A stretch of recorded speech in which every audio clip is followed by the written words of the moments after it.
Hello दोस्तों, welcome to my YouTube channel. तो दोस्तों, आज की इस वीडियो में हम पढ़ेंगे पवन दूतिका। पवन दूतिका पे पद्यांश पे आधारित जितने भी सारे इंपॉर्टेंट प्रश्न हैं, सभी को आज की वीडियो में हम पढ़ेंगे। दोस्तों, यहाँ पर हम देखिए, यहाँ पर जितने भी सारे इंपॉर्टेंट प्रश्न हैं पवन दूतिका से रिलेटेड, सभी के यहाँ पर प्रश्न उत्तर यहाँ पर लिखे हैं। सभी के प्रश्न उत्तर आपको कहीं और नहीं ढूंढना है, सभी के प्रश्न आज इसी में आप समझेंगे। तो दोस्तों, जो यूपी बोर्ड होता है उसमें जो पद्यांश पूछा जाता है वो कितने अंकों का पूछा जाता है? तो वो 10 अंकों का पूछा जाता है। कितने अंकों का पूछा जाता है? 10 अंकों का पूछा जाता है। और इसमें कितने प्रश्न होते हैं? तो इसमें प्रत्येक 5 प्रश्न होते हैं और प्रत्येक प्रश्न जो है वो 2 अंक के होते हैं। तो इस प्रकार से आपका 10 अंक आपको मिलता है। तो दोस्तों, आज की इस वीडियो में आपके जो 10 नंबर हैं वो पूरे आपको मिल जाएंगे। तो दोस्तों, चलिए वीडियो को शुरू करते हैं और एक एक चीज को समझते हैं। चलिए दोस्तों, यहाँ पर देखिए, पहली हमारी जो व्याख्या है वो क्या है, देखते हैं पहली वाली। चलिए, बैठी खिन्ना यक दिवस वे गे में थी अकेली, आके आंसू दृग युगल में थे धरा को भिगोते, आई धीरे इस सदन में पुष्प सदगंधों को ले, प्राता वाली सुपवन इसी काल वातायनों से, संतापों को विपुल बढ़ता देख के दुखिता हो, धीरे बोली सा दुख उससे श्रीमती राधिका यूं, प्यारी प्राता पवन इतना क्यों मुझे है सताती, क्या तू भी है कलसित हुई काल की क्रूरता से। तो दोस्तों, ये जो पद्यांश है बहुत प्यारा पद्यांश है। तो दोस्तों, चलिए इस पे आधारित आपकी जितने भी प्रश्न पूछे जा सकते हैं, सभी प्रश्नों को आज हम देख लेते हैं आज की वीडियो में। चलिए दोस्तों, यहाँ पर देखिए 5 प्रश्न आपसे पूछा जाएगा, लेकिन यहाँ पर कई सारे प्रश्न हैं। आपको सभी की 5 प्रश्न जो आपके पूछे जाएंगे वो 5 प्रश्न कौन से पूछ लिए इसका अंदाजा आपको नहीं है। तो यहाँ पर देखिए दोस्तों, हमने यहाँ पर 10 से 11 प्रश्न यहाँ पर आपके लिखे हैं। उन प्रश्नों से बाहर आपका कुछ नहीं पूछा जाएगा। जो पहला प्रश्न जो आपका पूछा जाएगा वो संदर्भ, वो 100% संदर्भ ही पूछेगा, और एक प्रश्न जो रेखांकित अंश की व्याख्या करना है वो भी आपका पूछेगा। तो ये दोनों तो पक्के हैं, श्योर हैं कि फंसेंगे। लेकिन 3 प्रश्न जो आते हैं वो कौन से किस तरह के आते हैं, चलिए आज इस वीडियो में समझ लीजिएगा स्ट्रक्चर आप पूरा। चलिए, यहाँ पर हम पहला प्रश्न देखते हैं कि पहला प्रश्न हमारा क्या पूछा जाता है। तो पहले प्रश्न में आपसे पूछेगा कि उपरोक्त पद्यांश का संदर्भ लिखिए। आपको यहाँ पर संदर्भ लिखना होगा। चलिए, संदर्भ आपको कैसे लिखना है, चलिए यहाँ पर समझ लेते हैं कि प्रस्तुत पद्यांश अयोध्या सिंह उपाध्याय हरिओद द्वारा रचित महाकाव्य प्रिय परिवार से हमारी पाठ्य पुस्तक में संकलित पवन दूतिका शीर्षक से उद्धृत है। तो ये तो हो गया आपका संदर्भ। आप एक संदर्भ इस तरह से भी लिख सकते हैं, लेकिन आपको एक दूसरा संदर्भ में बताते हैं कि आपको हम संदर्भ लिखने की कई विधियां बताते हैं, कई तरीके से संदर्भ लिखे जाते हैं। यदि आपको ये सहज नहीं लगता है तो दूसरा आप लिख सकते हैं कि प्रस्तुत पद्यांश हमारी पाठ्य पुस्तक हिंदी खंड काव्य में संकलित पवन दूतिका नामक शीर्ष से उद्धृत है, जिसके रचयिता अयोध्या सिंह उपाध्याय हरिओद हैं। तो दोस्तों, जो आपको आसान लगे उस तरह संदर्भ आप लिख दीजिएगा। चलिए, तो ये संदर्भ हो गया। चलिए, दूसरा प्रश्न में आपसे क्या पूछेगा, दूसरा प्रश्न चलिए देख लीजिए कि राधा ने प्रातःकालीन वायु से दुखित होकर क्या कहा। उत्तर यहाँ पर देखिए, हमने सारा उत्तर यहाँ पर लिख दिया है। चलिए आप उत्तर देख लीजिए। राधा ने कहा, मुझे इस प्रकार क्यों सता रही हो, क्या तू भी समय की कठोरता से दूषित हो गई हो, क्या तुम क्या तुम पर भी समय की कठोरता का प्रभाव पड़ गया है। तो दोस्तों, ये दूसरा प्रश्न हो गया। चलिए, इस तरह के जितने भी प्रश्न हैं सभी को हम देख लेते हैं। चलिए, इससे बढ़िया आपको कहीं नहीं मिलेगा। जिस प्रकार से हम समझा रहे हैं, जिस प्रकार से आपको प्रश्न एक एक प्रश्न बता रहे हैं, तो आप वीडियो के लास्ट में बने रहिए। दोस्तों, इसमें इस वीडियो के लास्ट में हम बताएंगे कि कौन सा जो व्याख्या आपकी बहुत ज्यादा इंपॉर्टेंट है, कौन कौन सी है, सभी को हम बताएंगे। तो दोस्तों, वीडियो के लास्ट तक बने रहिए। चलिए, चौथा प्रश्न देखते हैं कि इस पद्यांश में कौन सा छंद है। छंद आप जान लीजिए कि इस पद्यांश में कौन सा छंद है। भाई, ये जो छंद लिखा है वो कौन सा छंद लिखा है। तो यहाँ उत्तर में देखिए क्या लिखा है, प्रस्तुत पद्यांश में मंदाक्रांता छंद है। कौन सा छंद है? मंदाक्रांता छंद है। चलिए, नेक्स्ट देखेंगे प्रश्नोत्तर संख्या 5, पद्यांश के रेखांकित अंश की व्याख्या कीजिए। तो चलिए, उत्तर यहाँ पर देख लीजिए।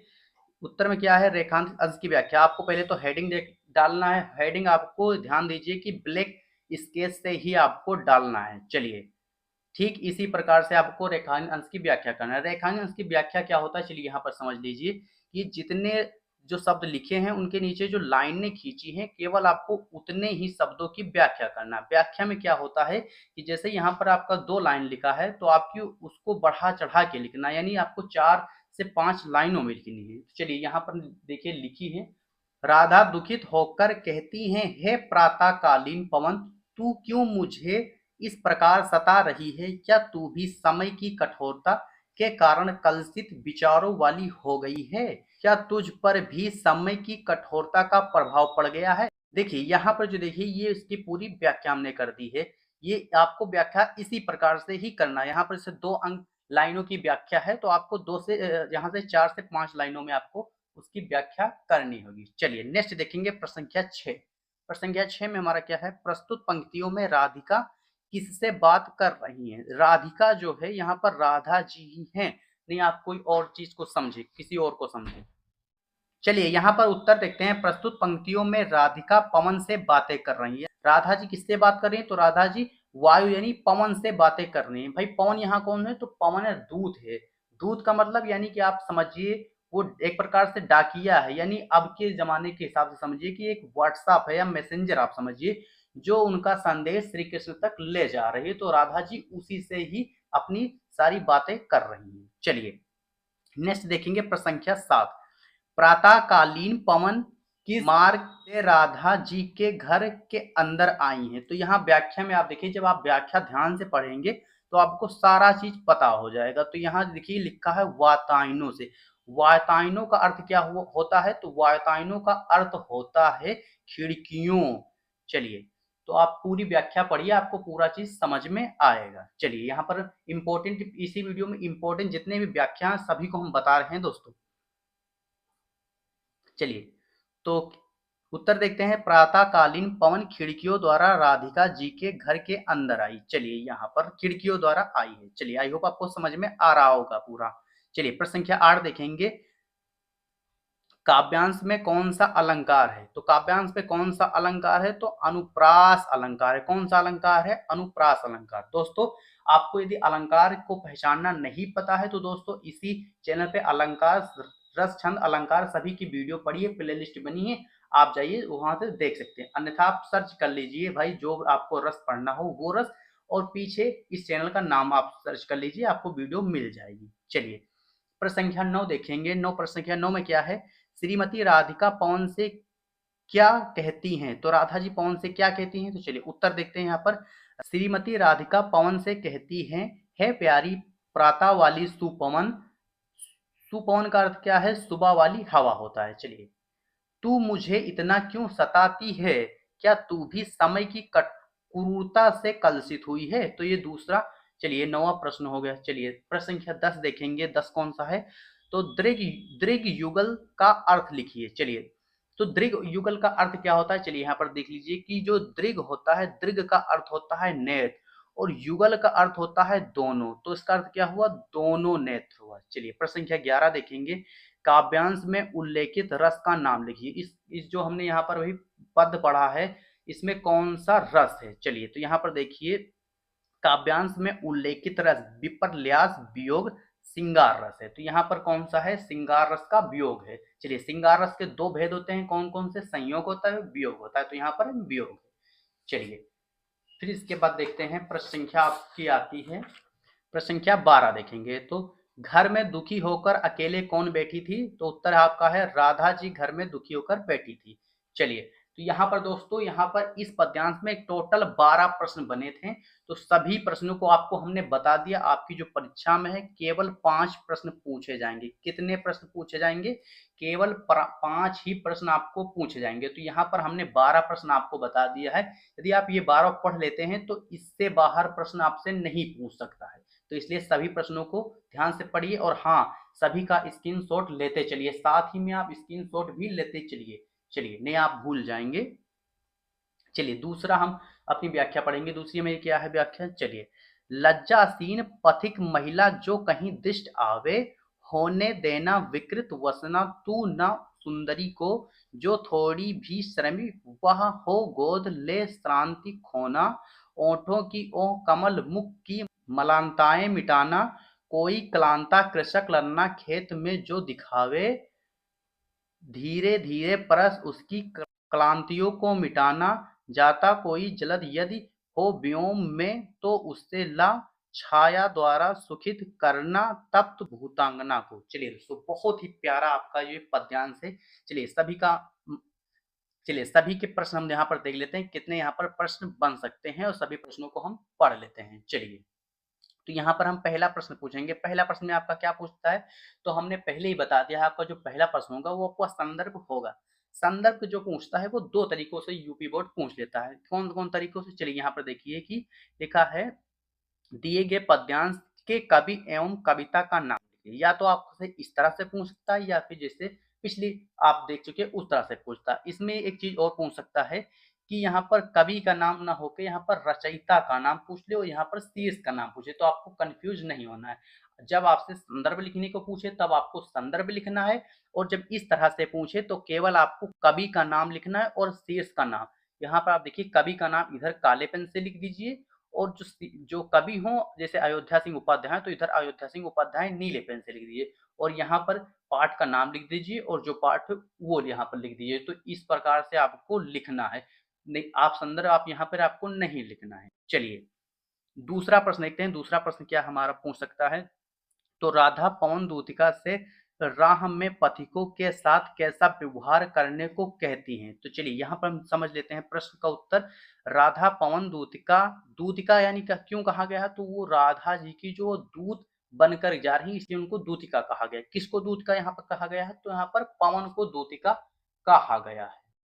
यदि मार्ग में कोई लज्जासीन स्त्री दिखाई दे, लज्जासीन स्त्री का अर्थ क्या हुआ, जो लाजवंती हो, यानी जो लाजवंती स्त्री हो उसे तू निवस्त्र ना होने देना। चलिए वो राधा जी ये कह रही हैं। चलिए आप समय पूरा पढ़िए फिर आपको समझ में आता है। लज्जासीन स्त्री दिखाई दे तो उसके वस्त्रों को मत उड़ाना, थकी हुई प्रतीत हो तो उसकी थकावट को दूर कर देना। यहाँ पर देखिए जो राधा जी कह रही हैं कि जो आपको रास्ते में कोई स्त्री, लज्जाशील स्त्री दिखे, जो अपना, यानी कि जो लज्जाशील स्त्री का अर्थ ये होता है, जैसे जो बहुरानियां होती हैं तो वो क्या करती हैं कि अपना जो वो साड़ी का जो पल्लू होता है उससे घूंघट को ढके रहती हैं। तो क्या होता है कि जब हवा चलती है तो उनके भाई सभी वस्त्र उड़ने लगते हैं। तो राधा जी वही हवा से कहना चाहती है, यानी पवन से कह रही है कि उसके जो वस्त्र को है तू मत उड़ाना। और चलिए, और जो थकी हो तो उसकी जो सारी थकावट को दूर कर देना। चलिए तीसरा प्रश्न हम देखते हैं। तीसरा प्रश्न क्या है, इस पद्यांश में कवि ने किसका चित्रण किया गया है। चलिए बहुत ही ज्यादा इंपॉर्टेंट प्रश्न पूछ गया है आपसे। उत्तर देखते हैं। प्रस्तुत पद्यांश में कवि ने एक और कवि ने एक और राधा की विरह व्यथा का चित्रण किया, तो दूसरी ओर उन्हें समाज की पीड़ा से भी व्याकुल दिखाई दिया है। चलिए यहाँ पर समझना भाई, इसी प्रकार से आपसे प्रश्न यूपी बोर्ड में पूछे जाते हैं। चलिए चौथा प्रश्न देखेंगे, इस पद्यांश में कौन सा अलंकार, ध्यान दीजिए कि जो दो प्रश्न आपसे हैं, तो दो प्रश्न कौन कौन से, यहाँ पर आपका जो संदर्भ हो गया और रेखांक अंश की व्याख्या, ये दो तो निश्चित है पूछे जाएंगे। उसके साथ जो तीसरा या चौथा पांचवा प्रश्न होगा तो वो शब्द में शब्द का अर्थ पूछ सकता है, या इस पद्यांश में कौन सा रस है, कौन सा अलंकार है, तो इस प्रकार से पूछा जा सकता है। तो इसलिए आप अलंकार भी जाने, कौन सा अलंकार है और कौन सा यहाँ पर छंद है। तो ये कौन सा छंद है, तो ये मंदाक्रांता छंद है। कौन सा छंद है, मंदाक्रांता छंद है, आपको ध्यान दीजिएगा यहाँ पर। चलिए इसका उत्तर हम पढ़ते हैं। प्रस्तुत पद्यांश में मानवीकरण, उपमा, अनुप्रास व रूपक अलंकार, देखिए यहाँ पर कितने अलंकार हैं, 1 2 3 4 अलंकार यहाँ पर दिया गया है। चलिए फिर आगे नेक्स्ट पांचवा प्रश्न देखेंगे, रेखांकित अंश की व्याख्या कीजिए। चलिए यहाँ पर आ गया, देखिए कितने, यहाँ पर दो लाइनों के नीचे अंडरलाइन है, तो इन्हीं दोनों लाइन की आपको व्याख्या करनी है। चलिए यहाँ पर हमने व्याख्या की है, चलिए आप समझ लेते हैं। चलिए उत्तर देखते हैं। राधा पवन को समझाती हैं कि तुझे मार्ग में कोई ब्रज भूमि की अत्यंत लज्जाशील महिला दिखाई देगी, अतः तुझे उनका मान सम्मान करते हुए ही आगे बढ़ना है। तू कहीं अपनी चंचलता का प्रदर्शन करते हुए उनके वस्त्रों को उड़ाकर उनके कोमल अंगों को अनावृत मत कर देना। चलिए कोमल अंगों का अर्थ होता है, कोमल अंग होता है। चलिए तो ये आपका पांचवा प्रश्न हो गया। चलिए छठा प्रश्न देखते हैं। छठा प्रश्न यहाँ पर आप देख लीजिए, राधा पवन को लज्जासीन स्त्री के संबंध में क्या समझाती हैं। चलिए यहाँ पर देखिए, आप जब व्याख्या आपको पता रहेगी तो जो क्वेश्चन आपसे पूछा जाएगा सारे क्वेश्चन के आप आंसर आप लिख सकते हैं, ये लिख सकते हैं। तो इसलिए आप जो व्याख्या हम जितनी कराए हैं सारी व्याख्या आप पढ़ लीजिए। यहाँ पर हम तो यहाँ पर पद्यांश पर आधारित जितने प्रश्न हैं वो करा रहे हैं, लेकिन इसी चैनल पे इसकी जो पद्यांश की व्याख्या है वो हमने पढ़ा चुका हूँ। तो आप जाइए वहां पर आप सर्च कर लीजिए, वहां आपको मिल जाएगा। पवन दूतिका बाई किशन सर आपको यहाँ पर मिल जाएगा। एक एक शब्द की आपको यहाँ पर अर्थ आपको वहां पर मिल जाएगा। चलिए फिलहाल यहाँ पर हम केवल पद्यांश पर आधारित प्रश्न ही करा रहे हैं। चलिए आगे देखेंगे। राधा पवन को लज्जा सिंह स्त्री के संबंध में यह समझाती है कि तुझे मार्ग में कोई लाजवंती स्त्री दिखाई दे तो उसके वस्त्र को मत उड़ाना। चलिए बहुत ही आसान आसान प्रश्न होते हैं आप सभी लोग बोर्ड परीक्षा में कर लेंगे, आपको चिंता नहीं करना है। चलिए 7वां प्रश्न देखेंगे। राधा के अनुसार पवन थकी हुई स्त्री को की थकावट कैसे दूर करेगी? तो राधा पवन से कहती है कि यदि कोई थकी हुई स्त्री दिखाई दे तो उसके निकट जाकर उसकी थकावट को स्पर्श करके दूर करना। चलिए ये हो गया। नेक्स्ट देखेंगे। कमल मुख में कौन सा अलंकार है? तो कमल मुख में देखिए कौन सा अलंकार है, तो कमल मुख में है रूपक अलंकार। कौन सा अलंकार है? रूपक अलंकार है। चलिए नेक्स्ट देखेंगे। राधा पवन राधा पवन को क्लांत व्यक्ति के संबंध में क्या बताती? क्लांत यानी क्या होता है? यानी जो थका हुआ हो। चलिए तो राधा पवन को क्लांत व्यक्ति के संबंध में यह बताती हैं कि यदि रास्ते में कोई थका हुआ व्यक्ति दिखाई दे तो उसकी थकावट को दूर करना। यदि आप समझिएगा यहाँ पर, जब आप सभी हम सभी लोग जब कोई धूप में कोई कार्य कर रहे होते हैं, पूरा शरीर जो है पसीने से भीगा होता है, तब उसके बाद देखिए जब कोई हवा बहुत तेजी से चलती आती है ठंडी ठंडी, तो हमें कितना ज्यादा सुकून मिलता है। तो राधा जी वही बताना चाहती हैं पवन से। चलिए नेक्स्ट देखेंगे प्रश्न संख्या 10। व्योम तथा भूतांगना शब्द का अर्थ लिखिए। चलिए बहुत ही ज्यादा इंपॉर्टेंट ये प्रश्न है आपके लिए, बहुत ही ज्यादा इंपॉर्टेंट है बोर्ड की दृष्टि से। चलिए तो इसको समझ लीजिएगा। व्योम शब्द का अर्थ होता है आकाश होता है। भूतांगना शब्द का अर्थ होता है गर्मी से तप्त किसान की स्त्री होता है। क्या होता है? गर्मी से तप्त किसान की स्त्री होता है। तो यहाँ पर देखिए व्योम शब्द का जो अर्थ आप यदि यहाँ पर याद करेंगे तो इसे पर्यायवाची आपसे पूछ लिया जाता है, तो उसमें भी आप लिख सकते हैं, तो इसलिए आपको याद जरूर कर लीजिएगा। चलिए नेक्स्ट देखेंगे 11वां प्रश्न। राधा पवन से कृषक स्त्री की क्या सहायता करने को कहती हैं? राधा पवन से कृषक स्त्री की थकावट दूर करने को और आकाश में बादल लाकर उसकी छाया प्रदान कर प्रसन्न करने को कहती है। चलिए बहुत ही आसान प्रश्न है। चलिए 12वां देखेंगे। प्रस्तुत पंक्तियों में राधा को किस रूप में चित्रित किया गया है? प्रस्तुत पंक्तियों में राधा को लोक कल्याणकारी रूप में चित्रित किया गया। कौन से? लोक कल्याणकारी रूप से। चलिए दूसरी हमारी व्याख्या खत्म हुई, अब हमारी तीसरी व्याख्या आती है। चलिए तीसरी व्याख्या हम समझ लेते हैं यहाँ पर। तू देखेगी जलद तन को जा वहीं तद गाता हो, होंगे लोने नैन उसके ज्योति उत्कीर्णकारी, मुद्रा होगी वर वदन की मूरत सी सौम्यता की, सीधे साधे वचन उनके शक्ति होंगे सुधा से। चलिए इसका सभी का हम प्रश्न इस पर जितने पूछाते हैं सभी प्रश्नों को हम देख लेते हैं। चलिए यहाँ पर पहला प्रश्न क्या है? पहला प्रश्न आपका है राधा पवन दूतिका को किसकी पहचान बताती है? तो बहुत ये आसान है। राधा यहाँ पर किसकी पहचान करती है? तो श्री कृष्ण की पहचान यहाँ पर बताती हैं। चलिए नेक्स्ट प्रश्न देखते हैं।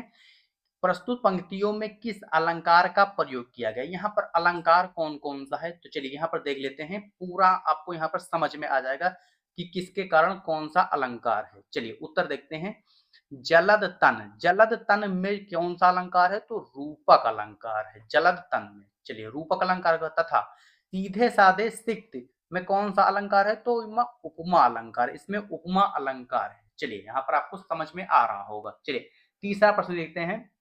राधा ने कृष्ण की पहचान के लिए किन किन विशेषताओं का उल्लेख किया? तो यहाँ पर कौन सी विशेषताओं का उल्लेख किया? चलिए समझ लेते हैं। राधा ने कृष्ण की पहचान के लिए निम्न विशेषता बताई। कौन कौन सी? चलिए मेघ के समान शोभा वाले। चलिए यानी मेघों के समान उनकी शोभा है। चलिए नेक्स्ट देखेंगे। मेघ के समान शरीर की श्यामलता लिए हुए हैं। चलिए नेक्स्ट देखेंगे। नील कमल के समान मोहक हैं। जैसे नील कमल जो होता है बहुत ही मन को मोह लेने वाला वो पुष्प होता है, तो उसी प्रकार वो बताते हैं। चलिए नेक्स्ट देखेंगे, मूर्ति के सामान उनकी सौम्य है। चलिए इसके बाद चौथा प्रश्न देख लेते हैं, पद्यांश में राधा जी की तदगाता किसे कहा गया है। चलिए यहाँ पर उत्तर देख लीजिए, पवन को कहा गया है। किसको कहा गया है? पवन को कहा गया है। चलिए पांचवा देख लेते हैं, जलद तन में कौन सा अलंकार है। तो कौन सा अलंकार हमने आपको यहाँ भी ऊपर देखिए बता दिया, जलद तन में कौन सा अलंकार है, तो नीचे भी वही है, रूपक अलंकार है। कौन सा अलंकार है? रूपक अलंकार है। क्वेश्चन आपसे कोई भी किसी प्रकार से आपसे पूछे तो आप उसको आपका जवाब देना है। चलिए तो क्वेश्चन आपसे कुछ इस प्रकार से आपको फंसा सकता है, लेकिन आपको फंसना नहीं है। आप यहाँ पर पढ़ के जाइए और बोर्ड में छाप दीजिए। मैं आपको ये विश्वास दिलाता हूं कि यदि आपकी जो राइटिंग है, आपकी जो लिखने का तरीका है, यदि वो आपका सही है तो आपको 10 में से 10 अंक आपको मिलेंगे। कितने मिलेंगे? 10 में से 10 अंक आपको 100% मिलेंगे इस वीडियो से। तो दोस्तों इसलिए आप अपनी राइटिंग पर ध्यान दीजिएगा। राइटिंग अगर आपकी अच्छी है यानी ठीक ठाक है तो आपको 10 अंक आपको मिलेंगे। चलिए अब उसके बाद प्रश्न संख्या 6 देख लेते हैं। छठा प्रश्न हमारा क्या है, जलद तन किसका विशेषण है। चलिए तो यहाँ पर विशेषण पूछ लिया जाता है, तो ये किसका है? श्री कृष्ण का है। भाई श्री कृष्ण की विशेषता बताता है। चलिए नेक्स्ट देखेंगे, सातवां प्रश्न देख लेते हैं, रेखांकित अंश का भाव अर्थ लिखिए। चलिए रेखांकित अंश का भाव अर्थ क्या हुआ, तो भाव अर्थ आपको वही हुआ, आप पहले जो इसकी व्याख्या है वो आप पढ़ लीजिए, फिर इसके बाद जो भाव अर्थ होता है वो आप अपने शब्दों में लिखिए। अपने शब्दों में आपको भाव अर्थ बताना है। चलिए अब इसके बाद हम अपनी चौथी व्याख्या देखते हैं। चौथी व्याख्या आपकी क्या है? चलिए, नीले फूले कमल दल सी गात की श्यामलता है, पीला प्यारा वसन कटि में पहनते हैं फबीला, छोटी काली अलख मुख की क्रांति को है बढ़ाती, सद वस्तुओं में नवल तन की फूटती सी प्रभा है, कांचे ढाला सकल वपु है दिव्य सौंदर्यशाली, तत्पुरुषों सी सुरभि उनकी प्राण संपोषिका है, दोनों कंधे वृषभ वर से हैं बड़े ही सजीले, लंबी बाहें कमल कर सी शक्ति की पेटिका है, राजाओं सा सिर पर लासा दिव्य अपीड़ होगा, शोभा होगी अभर श्रुति में स्वर्ण की कुंडलों की, नाना रत्नाकलित भुजा में केयूर होगी, मोती माला लसित उनका कुंभ सा कंठ होगा। तो यहाँ पर क्या इस पद में कहती हैं, तो राधा जी जो होती हैं, इस जो हमारी व्याख्या है इसमें उनकी विशेषता बताती है, उनके बारे में बताती है कि वो कैसे हैं। चलिए तो उनकी वेशभूषा कैसी है, उनका पहनावा कैसा है, सभी चीजों की इसमें राधा जी बताती है। उनकी पहचान देती है कि है हवा, है वायु, तू वहां पर जाएगी तो उनको कैसे पहचानेगी, तो यही सब राधा जी बताते हैं। चलिए यहाँ पर प्रश्न देखते हैं, उपयुक्त पद्यांश के कवि एवं कविता का नाम दीजिए। तो आपका यहाँ पर क्या है? पूर्ववत। आपको पहले से हमने बता दिया है, आपको बार बार बताने की जरूरत नहीं है। कौन है भाई? तो अयोध्या सिंह उपाध्याय इसकी रचयिता है और शीर्ष का नाम क्या है? पवन दूतिका है। चलिए अब इसके बाद दूसरा प्रश्न हम देख लेते हैं। दूसरा प्रश्न क्या है, नायिका ने कृष्ण की क्या क्या विशेषता बताती हैं। चलिए नायिका के अनुसार श्री कृष्ण की निम्न विशेषताएं कौन कौन सी है, देवताओं जैसी अलौकिक क्रांति है, दूसरी क्या है, सुगंध युक्त शरीर है, सुगंध से युक्त उनका शरीर है, तीसरा क्या है, सांड के समान कंधों वाले हैं, श्री कृष्ण के जो कंधे हैं वो सांडों के समान है। किसके समान? सांड के समान उनके कंधे हैं। चलिए चौथा क्या विशेषता बताई है, तो हाथी के सूंड जैसी भुजाओं वाले। तीसरा देखेंगे, प्रस्तुत पद्यावरण में नायिका ने किसे प्राण पोषिका के समान बताया है। तो चलिए उत्तर देख लेते हैं, प्रस्तुत पद्यावरण में नायिका ने उत्तम पुरुष के सदृश श्री कृष्ण के शरीर से निकलने वाली सुगंध को प्राण पोषिका के समान बताया। किसे बताया है? तो श्री कृष्ण की जो शरीर से निकलने वाली जो सुगंध है उसे क्या बताया है? प्राण पोषिका के समान बताया है। चलिए चौथा प्रश्न देखते हैं, प्रस्तुत कविता में किस छंद का उल्लेख किया गया। देखिए मैंने आपको पहले ही बताया था कि जो छंद होता है वो आपसे पूछ लिया जाता है कि प्रस्तुत जो पद्यांश है इसमें कौन सा छंद है? तो कौन सा यहाँ पर छंद है? तो यहाँ पर मंदाक्रांता छंद है। कौन सा? मंदाक्रांता छंद है। चलिए उत्तर में क्या है? मंदाक्रांता छंद हो गया। चलिए नेक्स्ट पांचवा देखते हैं। राधा पवन दूतिका को कृष्ण की क्या पहचान बताती? कृष्ण की क्या क्या पहचान बताती? हमने आपको पहले बता दिया है। चलिए यहाँ पर देख लेते हैं उत्तर। राधा पवन दूतिका को कृष्ण की पहचान बताती हुई कहती हैं कि कट में पीला वस्त्र धारण करते हैं। चलिए कमर कमल के समान उनकी शरीर। किसी कृष्ण की जो शरीर है किसके समान है? कमल के समान उनकी शरीर है। चलिए नेक्स्ट देखेंगे, छठा प्रश्न देख लेते हैं। श्री कृष्ण अपनी कमर में कैसा वस्त्र धारण करते हैं? तो श्री कृष्ण जो अपनी कमर में है पीला वस्त्र धारण करते हैं। कौन सा वस्त्र? पीला वस्त्र धारण करते हैं। चलिए सातवां देखते हैं प्रश्न। इस पद्यांश में कौन सा अलंकार है? तो अलंकार कौन सा है? उपमा अलंकार है। चलिए आठवां प्रश्न देखते हैं। अलक सकल कलब कर बरसब वर सुरभि एवं क्रांति शब्द के अर्थ लिख दिए। आपको यहाँ पर देखिए घबराइए नहीं, यहाँ पर आपसे केवल और केवल दो शब्दों के आपकी जो है आपको अर्थ लिखना होगा। ज्यादा यहाँ पर देखिए, यहाँ पर 4 से 5 पूछ लिया है, लेकिन पेपर में 4 से 5 नहीं पूछा जाता है, केवल केवल दो शब्द का अर्थ पूछ लेता है। तो कौन, चलिए यहाँ पर हम समझ लेते हैं सभी को। तो यहाँ उत्तर देखिए, जो अकल है, अकल शब्द का अर्थ होता है बाल होता है, सकल का अर्थ होता है संपूर्ण होता है, कल्लभ कर यानी हाथी की सूंड होता है इसका अर्थ, वृषभ वृषभ वर का अर्थ होता है श्रेष्ठ, श्रेष्ठ बैल होता है, सुरभि का अर्थ होता है सुगंध होता है। चलिए सभी के अर्थ आप समझ लीजिएगा, इसमें से केवल और केवल दो आपको लिखना होगा पेपर में। चलिए नौवां प्रश्न देखते हैं। श्री कृष्ण के शरीर की श्यामलता कैसी है? तो क्या है उत्तर? नीले फूल कमल दल के समान है। नीले फूल कमल दल के समान उनकी श्यामलता है। चलिए 10वां देख लेते हैं। राधा पवन से कृष्ण राधा पवन से कृष्ण को पहचानने का क्या क्या उपाय बताती हैं? तो राधा जी जो हैं भाई बहुत अभी उपाय बताएंगी। कौन कौन से बताए हैं? चलिए यहाँ पर हम देख लेते हैं उत्तर में।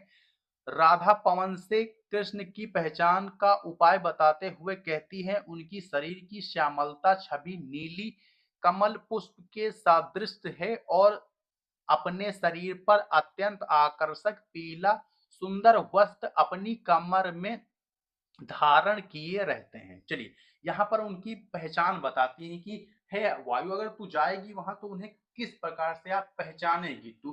तो राधा जी यहाँ पर उनकी पहचान बताई है। चलिए आगे नेक्स्ट प्रश्न देखेंगे। यहाँ पर 11वां देखेंगे। अकल तथा सकल शब्द का अर्थ क्या है? देखिए मैंने आपको पहले बताया है केवल केवल दो शब्दों का अर्थ पूछा जाता है, तो यहाँ पर देखिए ज्यादातर यही दो शब्द का पूछा जाता है।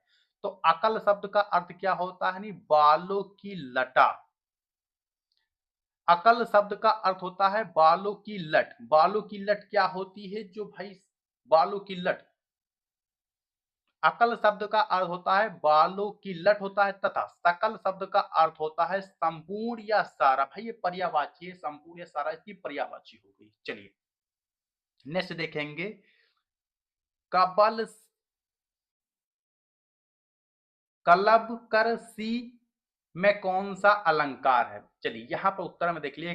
कलब कर सी में उपमा अलंकार है। कौन सा अलंकार है? उपमा अलंकार है। चलिए नेक्स्ट देख लें, 13 देख लेंगे।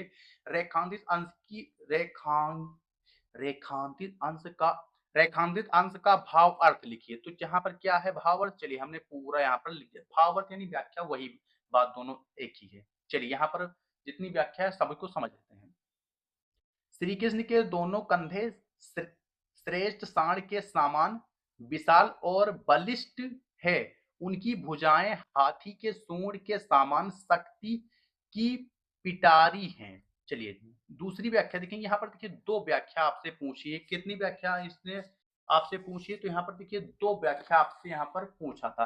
तो ये देखिए यहाँ पर देखिए इन दोनों लाइन की आपको अर्थ लिखना था, व्याख्या करनी थी। उसके बाद यहाँ पर देखिए 1 2 3 4 नीचे की 4 लाइन इनकी भी व्याख्या करनी थी। तो ये व्याख्या आपकी बड़ी है, उससे यहाँ पर समझ लेते हैं।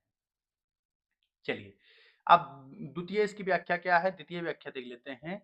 राधा पवन दूतिका से कहती हैं उनके उनके श्री कृष्ण के सिर पर राजाओं के जैसी अलौकिक क्रांति युक्त मुकुट शोभित, यानी श्री कृष्ण जो हैं जैसे राजाएं जो होते हैं राजाओं, वो अपने सर पर मुकुट धारण करते हैं, वैसे ही श्री कृष्ण भी मुकुट धारण करते हैं अपने सिर पे। उनके दोनों कानों में तुझे सुंदर स्वर्ण कुंडल शोभा बिखरते बिखरते हैं, यानी उनके जो कान होते हैं कान में कुंडल पहनते हैं, बिखरते हैं। हम दृष्टिगोचर होंगे, वे अपनी दोनों भुजाओं में विभिन्न रत्नों से परिपूर्ण सुंदर भुजबंद धारण किए मिलेंगे। इसके साथ हो उनकी सख जैसी सुडौल गर्दन में मोतियों की माला सुशोभित होती है। तो यहाँ पर देखिए ज्यादा आप कठिन नहीं, आप एक एक शब्द का अर्थ समझने की कोशिश कीजिए, आपको ज्यादा यहाँ पर कठिन नहीं होगा। चलिए आप यहाँ स्क्रीनशॉट कर लीजिए सभी का, आपको याद करने में आसानी होगी। हम यहाँ पर इसकी जो पीडीएफ है इसी चैनल पे, इसी जो वीडियो है उसी के डिस्क्रिप्शन में हम लिंक प्रोवाइड करा देंगे, आप वहां से जाकर इसको डाउनलोड कर लीजिएगा। चलिए अब इसके बाद क्या आता है, हम प्रश्न अपना 14 देख लेते हैं। तो 14 क्या है, का पाठ पाठ का शीर्ष पाठ का शीर्ष और कवि का नाम लिख दिए। तो ये पूछता है या पहले पूछ ले या बाद में पूछ ले, उससे हमें कोई मतलब नहीं, हमें तो लिखना है, हम सब लिख देंगे। तो पाठ का नाम क्या है, तो पवन दूतिका है। शीर्ष का नाम, इसके जो रचयिता है वो कौन है, तो अयोध्या सिंह उपाध्याय हरिवंश जी। चलिए आपको सब पता है। चलिए पांचवी अपनी व्याख्या देखेंगे। पांचवी क्या क्या व्याख्या है दोस्तों, यहाँ पर हम जितनी भी सारी इंपॉर्टेंट केवल वही करा रहे हैं। और एक चीज समझिए, यहाँ पर जो इम्पोर्टेंट बोर्ड में है, बोर्ड में जिसकी आने की संभावना ज्यादा जताई जा रही है, उसको भी अभी हम बताएंगे कौन कौन सी आ सकती है। चलिए आगे देखते हैं वीडियो में। कोई प्यारा कुसुम कुंभलाया गेह में जो पड़ा हो, तो प्यारे के चरणों पर ला डाल देना उसी को, यूं देना ए पवन बतला फूल सी एक बाला, मलाना हो कमल पग की चूमना चाहती है, कमल पग को चूमना चाहती है। चलिए यहाँ पर आपको कितने लाइनों की व्याख्या करनी है, तो एक दो तीन चारों लाइनों की आपकी व्याख्या करनी है। चलिए सभी को हम यहाँ पर हम देख लेते हैं। प्रश्न, पहला प्रश्न हमारा क्या है, राधिका जी दूतिका के रूप में किसे भेज रही हैं। तो ये आपको पहले ही पता है भाई, किसे भेज रही है तो आपको पहले ही पता, आपको पढ़ने की जरूरत नहीं, आप ऐसे ही अंधी मार देंगे। तो किससे कहती है, पवन को, जो चैप्टर का नाम ही वही है। चलिए दूसरा प्रश्न देखेंगे, राधा जी दूतिका से क्या करने को कहा। चलिए उत्तर देखते हैं। घर में कोई सुंदर मुरझाया हुआ फूल पड़ा हो तो उसे प्रेम के साथ उठाकर प्रियतम, प्रियतम शब्द किसके लिए यहाँ प्रयोग हुआ है, तो प्रियतम शब्द जो है वो किसके लिए प्रयोग हुआ है, तो वो कृष्ण के लिए ये प्रयोग हुआ, के चरणों में डालने को कहती हैं। चलिए तीसरा प्रश्न देखते हैं, कमल पग में कौन सा अलंकार है। चलिए ये भी हम देख लेते हैं, कमल पग में कौन सा अलंकार है। चलिए यहाँ पर देखिए, जो कमल पग में अलंकार है वो कौन सा है, रूपक अलंकार है। कौन सा अलंकार है, रूपक अलंकार है। चौथा प्रश्न देखेंगे, कुंभलाना एवं मलाना शब्द का अर्थ लिखो। तो इसका अर्थ क्या होता है, कुंभलाना एवं मलाना का अर्थ होता है भाई मुरझाया एवं मलिन मुरझाया, दोनों भाई इस बात वही है। चलिए पांचवा प्रश्न देखेंगे, कमल पग को कौन चूमने की इच्छा प्रकट कर रहे हैं, तो कमल पग को राधा जी चूमने की इच्छा प्रकट कर रही हैं। चलिए छठा प्रश्न देखेंगे, रेखांकित अंश की व्याख्या कीजिए। इसमें क्या है, चलिए व्याख्या पढ़ लेते हैं। इसकी पूरी व्याख्या क्या है, राधा पवन से कहती हैं कि यदि उसके घर में कोई कुमलाया फूल पड़ा हो तो उनके चरणों में डालकर यह बताने की कृपा करना कि फूल जैसी एक कोमल बाला दुखी होकर आपके चरणों को चूमना चाहती है। यहाँ पर देखिए जो सुकोमल शब्द है ये किसके लिए प्रयोग हुआ, तो ये शब्द राधा जी अपने लिए प्रयोग करें। यहाँ पर राधा जी कहना चाहती हैं कि जिस प्रकार से एक जो पुष्प होता है वो मुरझा जाता है, कुमला जाता है, ठीक उसी प्रकार हम भी आपसे दूर होकर उस पुष्प की भांति हम लोग भी मुरझाई हुई हैं और हम आपके चरणों को चूमना चाहती हैं। चलिए सातवां प्रश्न देखेंगे, मुरझाए हुए पुष्प की उपमा किससे की गई है। तो यहाँ पर देखिए, मुरझाए हुए पुष्प की उपमा वियोग में दुखी राधा से की गई। किसके लिए की गई, तो राधा जी के लिए की गई है। वियोग में मुरझाई हुई राधा के लिए इसकी उपमा की गई है।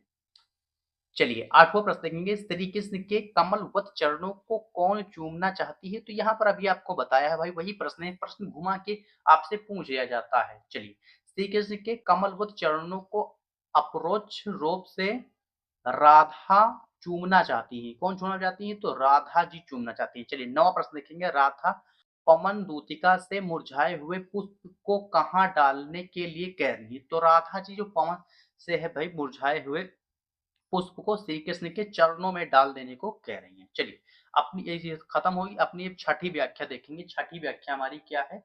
चलिए अब छठे देखते हैं। चलिए यहाँ पर देखिएगा, यूं प्यारे को विदित करके सर्व मेरी व्यथाएं धीरे धीरे वहन करके पांव की धूल लाना, थोड़ी सी भी चरण रज जो ला ना दे हमें तू, हाँ कैसे तो व्यतीत चित्त को बोध में दे सकूंगी, पूरी होवे ना यदि तुझसे अन्य बातें हमारी, तो तू मेरा विनय इतना मान ले और चली जा, छू के प्यारे कमल पग को प्यार के साथ आ जा, जी जाऊं हृदय ताल में मैं तुझको लगा के। चलिए बहुत ही प्यारा अपना ये हमारा प्रसंग है भाई पवन दूत का। चलिए इसमें हम देखते हैं। चलिए इसके जो प्रश्न हैं वो हम प्रश्न सारे पढ़ते हैं। चलिए सारे प्रश्न पढ़ लेते हैं। प्रश्न संख्या पहला देखिए, राधा क्यों पवन को अपनी हृदय से लगाकर संतोष करने के लिए कह रही है? तो चलिए उत्तर देखते हैं, उत्तर सभी समझ में आएगा। राधा इसलिए पवन को अपने हृदय से लगाकर संतोष करने के लिए कह रही है कि तुझसे अगर मेरी बातें पूरी ना हो सके, यदि तू अपनी जो मेरी बातें हैं श्री कृष्ण से ना बता पाए, तो तू उनके चरण कमल को छूकर चली आना। तो कह रही है राधा जी कि तुम बस उनके चरण को छूकर चली आओ, हम तुम्हें ही अपने हृदय से लगाकर हम जी जाऊंगी, ये राधा जी कहती हैं इसमें। चलिए नेक्स्ट देखेंगे, प्रश्न संख्या दूसरा देखते हैं। राधा राधिका किससे विनती कर रही है? तो राधिका जो है पवन से विनती कर रही है। किससे विनती कर रही है? पवन से कर रही है। चलिए तीसरा प्रश्न देखेंगे, इस पद्यांश में कौन सा अलंकार? तो यहाँ पर कौन सा अलंकार है? जो रूपक अलंकार है, अनुप्रास अलंकार है। चलिए अलंकार जितने भी आपको पहचान नहीं आती है तो हमने पहले ही बता दिया है, इसी चैनल पर वीडियो है, आप जाकर अलंकार पढ़ लें, वहां आपको अलंकार की पहचान करना भी पता हो जाएगा। चलिए चौथा प्रश्न देखेंगे, राधा किसे हृदय ताल में लगा के जी जाएंगी? तो राधा जी जो है श्री कृष्ण के चरणों को स्पर्श की हुई पवन को, किसको भाई? की गई हुई पवन को। चलिए पांचवा प्रश्न देखेंगे, राधा पवन से क्या प्रार्थना करती हैं? तो राधा जी जो पवन से प्रार्थना करती हैं, चलिए यहाँ पर उत्तर देखिए, इसका उत्तर बड़ा है कि समझिएगा।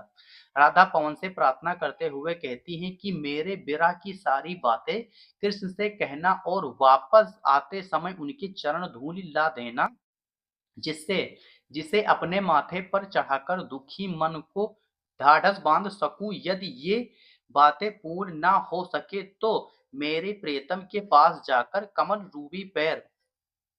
रूपी पैरों को छूकर आ जाना, विरह में मित्र प्रिय तुझे अपने हृदय से लगाकर पुनः जीवन धारण कर लूंगी। चलिए तो राधा जी यहाँ पर ये कह रही हैं। चलिए छठा प्रश्न लिखेंगे, इस पद्यांश में किस प्रसंग को व्यक्त किया गया है? तो उत्तर, प्रस्तुत पद्यांश में राधिका की पवित्र और सच्ची प्रेम भावना को व्यक्त किया गया। किसको किसको? तो राधा जी की जो सच्ची जो प्रेम, भाई राधिका जी कौन है? तो श्री कृष्ण की प्रेम का हमसे प्रेम करती है, तो उनकी जो सच्ची प्रेम भावना है उसी को यहाँ पर व्यक्त किया गया। चलिए आठवां प्रश्न देखेंगे, रेखांकित अंश की व्याख्या कीजिए। रेखांकित अंश की हमें व्याख्या करनी है। चलिए देखिए यहाँ पर रेखांकित अंश की हमें कितने शब्दों की व्याख्या करनी है? तो 1 2 3 4 4 लाइनों को हमें व्याख्या करनी है। आप स्क्रीनशॉट लेते चलिए हमारे साथ, चलिए जिससे आपको याद करने में आसानी हो। चलिए आठवां प्रश्न देखेंगे, रेखांकित अंश की व्याख्या। चलिए राधा पवन से निवेदन करती है कि यदि तू मेरे संदेश को किसी भी रूप में श्री कृष्ण तक न पहुंचा सको, तो तुम मेरे उस प्राण प्रिय श्री कृष्ण के कमलवत रूपी चरणों का स्पर्श करके मेरे पास लौट आना। मैं तुझे अपने हृदय से लगाकर अपने प्रियतम के स्पर्श सुख का अनुभव करके प्राण शक्ति धारण कर लूंगी। तो ये रही इसकी व्याख्या। चलिए ये हुई इसकी। अब चलिए आगे हम सातवीं व्याख्या देखते हैं। कौन सी सातवीं हमें व्याख्या देखनी है? चलिए देखिए सारी इंपॉर्टेंट जितनी है भाई हम सभी को बताएंगे। चलिए सभी को यदि आप पढ़े रहेंगे तो कौन आ जाए आप कोई पता नहीं, तो जो भी आएगा आप सब कर सकते हैं, तो इसलिए आपको पढ़ना भाई जरूर है। तो यहाँ पर सभी का आप स्क्रीनशॉट लीजिए और सभी को याद कर लीजिएगा। चलिए सातवीं देखेंगे, सातवीं जो आपके लिए है, ये मैं कहूँगा बहुत ही ज़्यादा आपके लिए इम्पोर्टेंट है भाई, वेरी वेरी इम्पोर्टेंट, इसको कर लीजिएगा, बहुत ही ज़्यादा इम्पोर्टेंट है आपके लिए। ठीक, चलिए ये वाली, जाते जाते अगर पथ में क्लांत कोई दिखावे, चलिए अभी सबका अर्थ बताएंगे। जाते जाते अगर पथ में क्लांत कोई दिखावे, तो जाके निकट उसकी क्लांतियों को मिटाना, धीरे धीरे परस उसके गात उताप होना, सतगंधों से श्रमिक जन को हर्षतों का बनाना। चलिए यहाँ पर समझिएगा, यहाँ चलिए सभी के हम प्रश्न पढ़ते हैं। पहला प्रश्न क्या है, तो राधा जी जो है राधिका पवन से मार्ग में किसके दुख दूर करने के लिए कहती हैं। तो राधा जी जो है किससे कहें, तो यहाँ क्रांत का अर्थ होता है भाई, क्या होता है, क्लांत का अर्थ होता है थकी हुई, थका हुआ या थकी हुई, समझिएगा। ठीक, चलिए उत्तर हम पढ़ते हैं, फिर आपको सब समझ में आएगा। राधिका पवन से मार्ग में थके हुए व्यक्ति की थकावट तथा दुख को दूर करने के लिए कहती है कि रास्ते में तुझे है हवा, रास्ते में तुझे अगर कोई थका हुआ व्यक्ति दिखे तो उसके साथ निकट जाना, यानी उसके पास जाना और उसकी सारी थकावट को दूर कर देना। चलिए दूसरा प्रश्न पढ़ेंगे, इस पद्यांश में राधिका जी को किस रूप में चित्रित किया गया। चलिए यहाँ पर देखिए, तो लोक कल्याणकारी रूप में, किसका में, लोक कल्याणकारी रूप में चित्रित किया है। क्यों किया गया है, क्योंकि राधा जी यहाँ पवन से कहती हैं कि यदि तुझे मार्ग में कोई थका हुआ व्यक्ति दिखे तो उसके सन्निकट जाकर उसकी थकावट को दूर करना, तो इसलिए यहाँ पर ये है।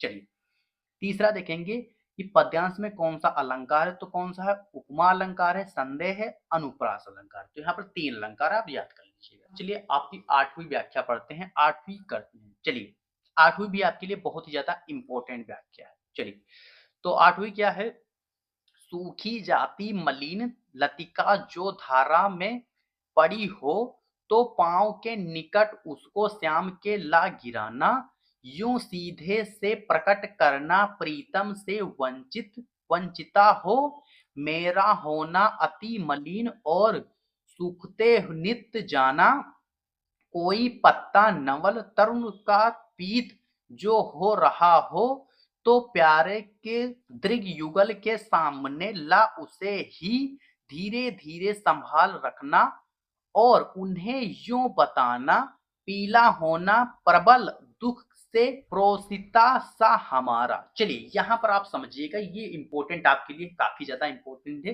काफी बार ये पूछा गया है बोर्ड में, तो ये आपके लिए बहुत ही ज्यादा इंपॉर्टेंट। चलिए इसमें के सारे क्वेश्चन आप समझिएगा, यहाँ पर ध्यान से समझिएगा। चलिए और मैं आपको पहले ही बता रहा हूं कि आप स्क्रीनशॉट लेते चलिए। ठीक, चलिए तो पहला प्रश्न क्या है, राधा पवन से पृथ्वी पर पड़ी हुई लता को क्या करने के लिए कहती हैं। चलिए यहाँ पर समझिएगा, तो उत्तर क्या है, श्री कृष्ण के चरणों में लाकर रखने के लिए कहती हैं। किसे कहती हैं भाई, श्री कृष्ण के चरणों में लाकर रख देना। चलिए दूसरा प्रश्न क्या है, दूसरे प्रश्न का उत्तर क्या है, सूखी लता से राधा कृष्ण को क्या संदेश देना चाहती है। तो यहाँ पर समझिए उत्तर पर, सूखी लता से राधा कृष्ण को संदेश देना चाहती हैं कि वह प्रेम से पीड़ित होकर किस प्रकार इस सूखी लता के समान दिन दिन प्रतिदिन सूखती वह मलिन होती जा रही है। क्या कह रही राधा जी, कि जैसे ये जो यहाँ पर लता है ये जो सूख गई है, ठीक उसी प्रकार हम आपसे जुदा होकर, यानी आपसे दूर होकर दिन प्रतिदिन हम दुबली पतली और सूखी होती जाती हैं। ठीक, चलिए ये इसका अर्थ हो गया। चलिए तीसरा देखेंगे, तीसरा क्या है, पीले पत्ते को श्री कृष्ण के सामने लाने से राधा का क्या अभिप्राय है। चलिए यहाँ पर देखिए उत्तर में, जिस प्रकार नवीन वृक्ष का कोपल पीला पड़ गया है, इसी प्रकार पोषित पतिका नायिका के समान प्रेम विरह में कोई बावली हो रही है।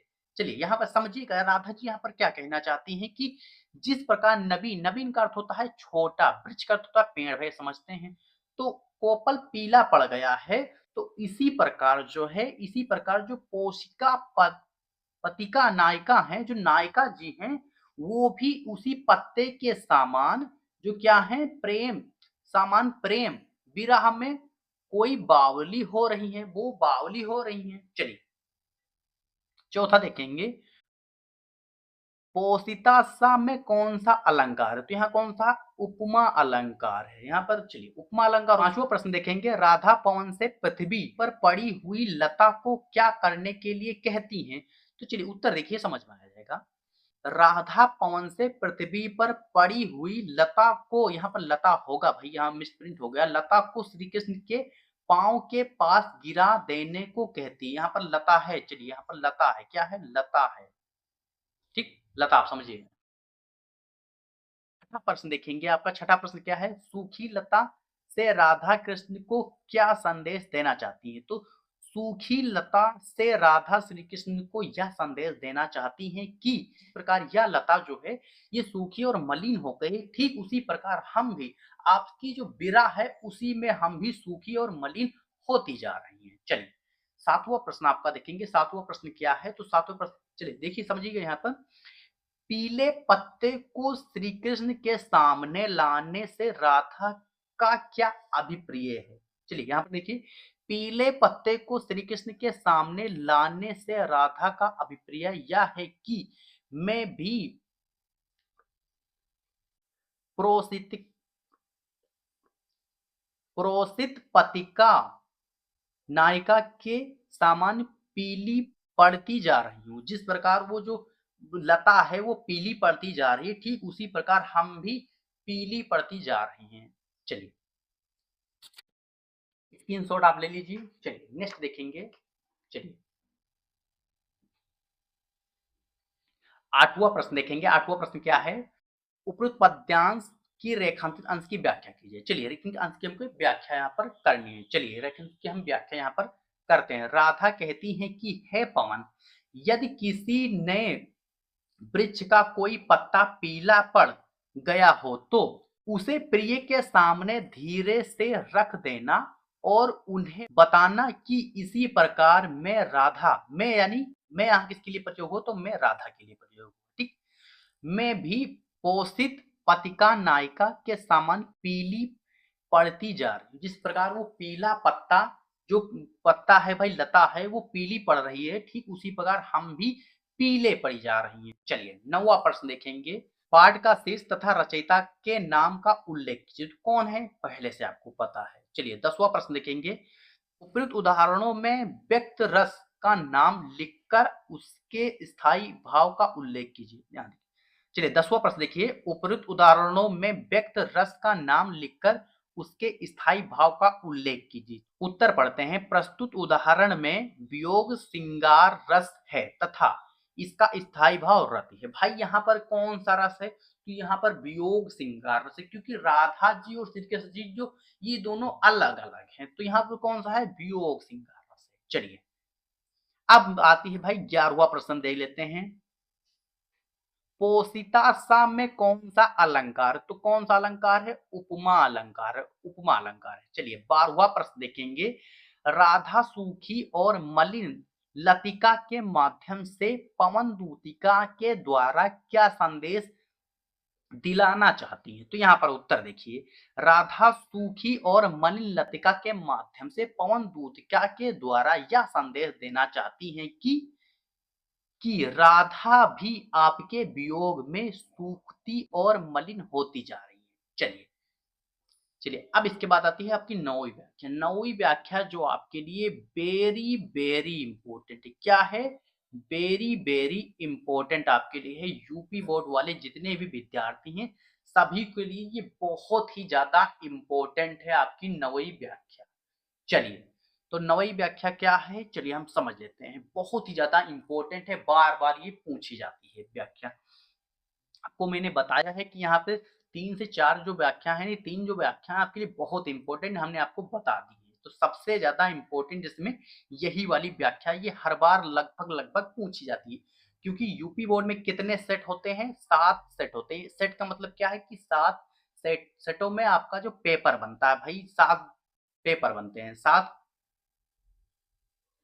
आपके 7 पेपर बनते हैं पूरे यूपी में। चलिए ठीक, तो यहाँ पर चलिए पढ़ते हैं भाई व्याख्या क्या है। बहुत ही ज्यादा इंपॉर्टेंट व्याख्या है, बहुत ही प्यारी व्याख्या है। क्या है? मेरे प्यारे नौ जलद से कंज से नेत्रों वाले, जाके आए न मधुबन से और न भेजो संदेशो, मैं रो रो के प्रिय विरह में बावली हो रही हूँ, जाके मेरी सब दुख कथा श्याम को तू सुना दे। भाई बहुत ही प्यारी व्याख्या है। चलिए इसकी हम व्याख्या भी कर देते हैं। चलिए इसकी हम व्याख्या भी कर देते हैं। चलिए इसका हम चलिए अब इसके हम प्रश्न देखेंगे। राधा राधा किसके द्वारा श्री कृष्ण को संदेश भेजाती हैं? तो राधा किसके द्वारा भेजाती हैं? तो पवन के द्वारा भेजाती हैं। किसके द्वारा? पवन के द्वारा भेजाती हैं। ठीक। अब उसके बाद चलिए देखते हैं, राधा की मनोदशा का वर्णन कीजिए। तो उत्तर देखिए, चलिए उत्तर में समझते हैं। राधा प्रिय वियोग में रो रो के बावली हो रही। बावली का अर्थ क्या होता है भाई? बावली का अर्थ आप समझ लीजिए पागल। क्या समझ लीजिए? पागल भी होता है बावली का। ठीक। चलिए तीसरा प्रश्न, ये उपयुक्त पंक्तियों में कौन सा रस है? तो यहाँ पर रस कौन सा है? तो रस यहाँ पर भाई पहले ही बताया है, वियोग श्रृंगार रस है। कौन सा है? वियोग श्रृंगार रस है। चलिए चौथा देखेंगे, जलद और कंज का अर्थ क्या है? तो भाई जलद का अर्थ होता है बादल और कंज का अर्थ होता है कमल। ये दोनों आपके लिए बहुत ही ज्यादा इंपॉर्टेंट है, क्योंकि कमल और बादल की पर्यायवाची हमेशा पूछी जाती है। आपका एक नंबर यहाँ से दिलाएगी। तो यहाँ पर आप इसकी जो पर्यायवाची है वो आप याद कर लीजिए। पांचवा प्रश्न देखते हैं, रेखांकन अंश का भावार्थ लिखिए। तो भावार्थ क्या है? चलिए हमने भावार्थ आपको बताया है, कैसे भावार्थ आपको लिखना है। आपको जो ये पद्यांश है भाई, आपको जो दिया गया है इसको आपको पढ़ना है, और इसका जो भाव अर्थ है अपने शब्दों में आपको लिखना है। कैसे लिखना है? जैसे कि मेरे प्यारे नवजलद कंज से नेत्रों वाले, तो जो मेरे प्यारे हैं, जो मेरे प्रियतम हैं, वो नौ नौ का अर्थ क्या होता है? नया होता है। प्यारे नौ जलद, जलद का अर्थ क्या होता है? तो जलद का अर्थ हमने यहाँ अभी बताया है, जलद का अर्थ होता है बादल। क्या होता है? बादल।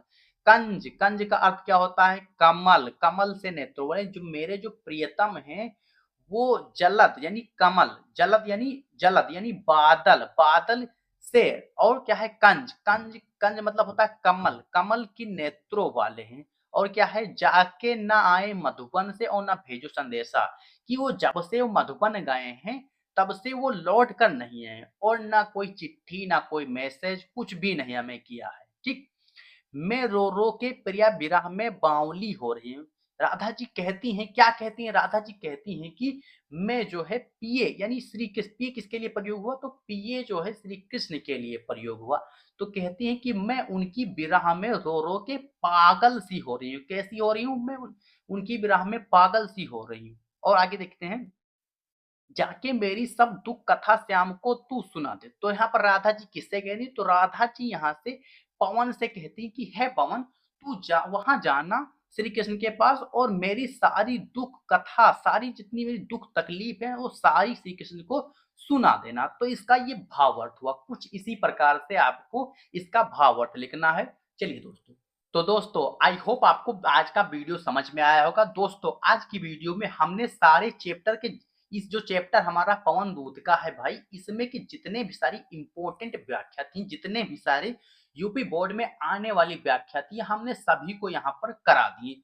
तो दोस्तों वीडियो आपको कैसा लगा कमेंट बॉक्स में जरूर कहना। दोस्तों आपसे हम क्या चाहते हैं? आपसे हम पैसे वैसे कुछ नहीं ले रहे हैं। तो दोस्तों आपसे हम एक गुरु दक्षिणा के रूप में हम आपसे क्या चाहते हैं कि आप हमारी वीडियो को लाइक कर दीजिए, और हाँ, ज्यादा से ज्यादा अपने दोस्तों में शेयर कीजिए। दोस्तों ये हमारी गुरु दक्षिणा है। और आप इस चैनल को सब्सक्राइब कर लीजिए, ताकि इस तरह की जितनी भी सारी हम वीडियो बनाएं उसकी नोटिफिकेशन आपको मिलते रहे। तो दोस्तों चलिए मिलते हैं आपसे फिर किसी लाजवाब चैप्टर के साथ। तब तक के लिए love you, bye bye, take care. और हाँ, सभी का स्क्रीनशॉट आप जरूर कर लीजिए, और हाँ अच्छे से आप पढ़ाई कीजिए, क्योंकि आपकी परीक्षा में अब ज्यादा दिन नहीं बचे हैं।